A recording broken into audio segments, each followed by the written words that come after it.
Hi, I'm Paula and I'm going to be taking you through a Pilates sequence. I'm going to be using a TheraBand today in a 4-point kneeling position. I'm going to offer modifications in various ways.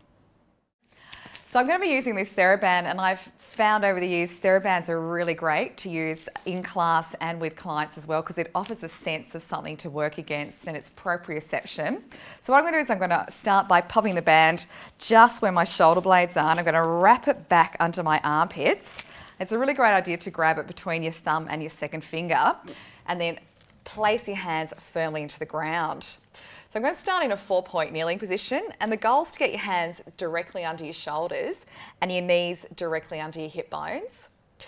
So what I always start with is trying to get the client in the class to find their neutral spine. So neutral spine is always where the rib cage at the front and the hip bones lie level with each other. So I'm going to start in that position, and we're going to start with doing a few breath cycles.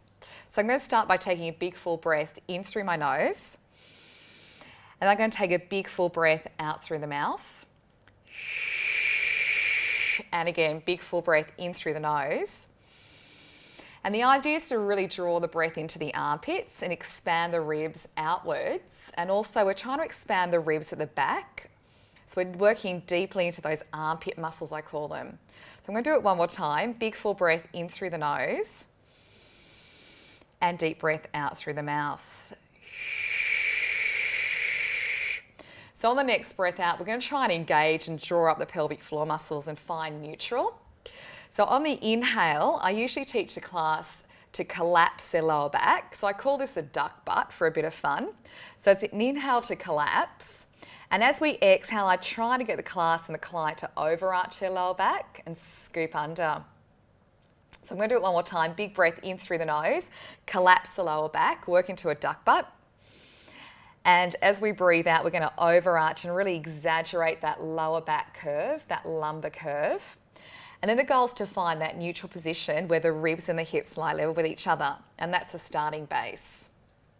So from here, I'm going to work into some alternating arm lifts. So it's a breath in through the nose. And as I breathe out, I'm going to engage the abdominals, and I'm going to try and lift my right hand about 1 centimetre off the ground. And as I hold that right hand up in the air, the goal is to keep the left shoulder blade flat against the back. So we want to encourage a strong upper back, and we want to discourage a scooped and collapsed upper back. So I want to try and push into the armpit muscles. Then I'm going to lower the arm. I'm going to do the other side. So big full breath in through the nose and exhale, other arm goes up.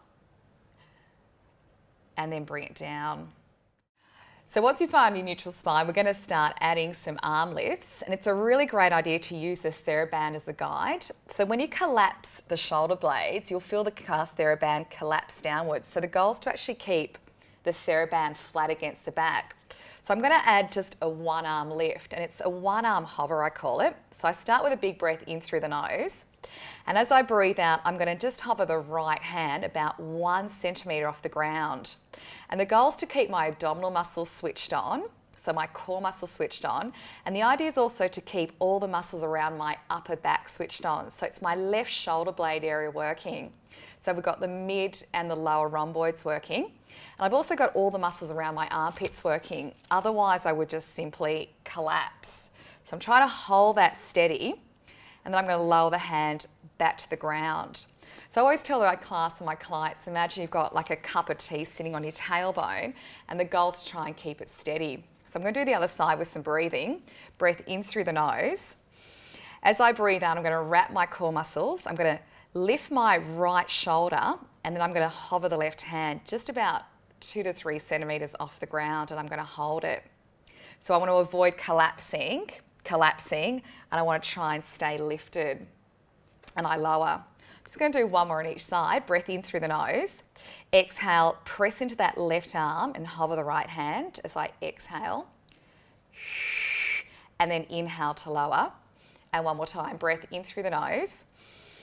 Exhale, wrap the core muscles, push into that right armpit and hover the left hand just a couple of centimetres and bring it down.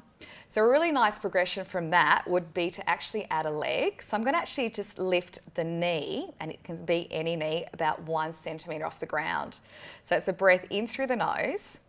As I breathe out, I'm just going to hover the left knee 1 centimetre off the ground, and I'm going to pop the knee slightly behind, still challenging the core muscles and all those upper back muscles. And then I lower. Breath in through the nose. Exhale, wrap the core muscles and hover the right knee about 1 centimetre off the ground.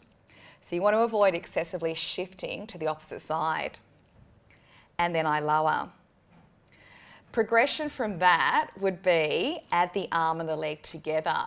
So again, visualise you've got that tailbone sitting steady. You've got that cup of tea on your tailbone. So it's a breath in through the nose. As I breathe out, I wrap those core muscles. So I'm going to do the left knee and the right hand. I'm just going to hover and hold. So you really want to watch for the class and watch the clients avoid collapsing, moving, dropping the hips, and release. Breathe in, stay.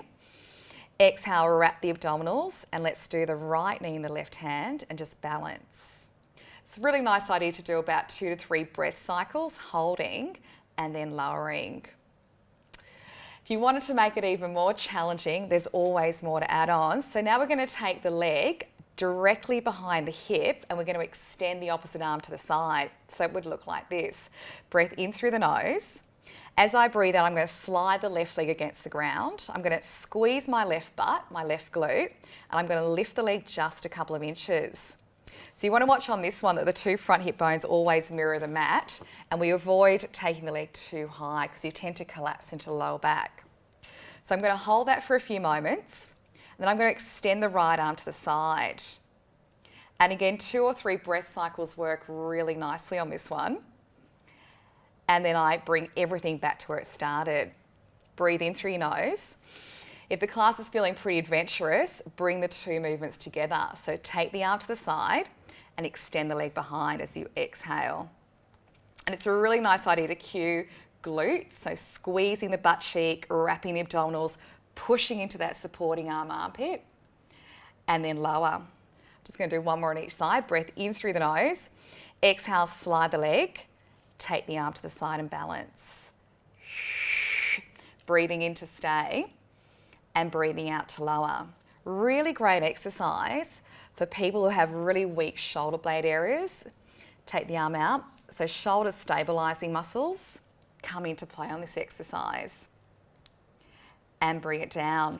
And a really nice way to end this sequence is to go for a really nice stretch, a little cat stretch under, and then a shell stretch back. And you can roll them all the way back up and release.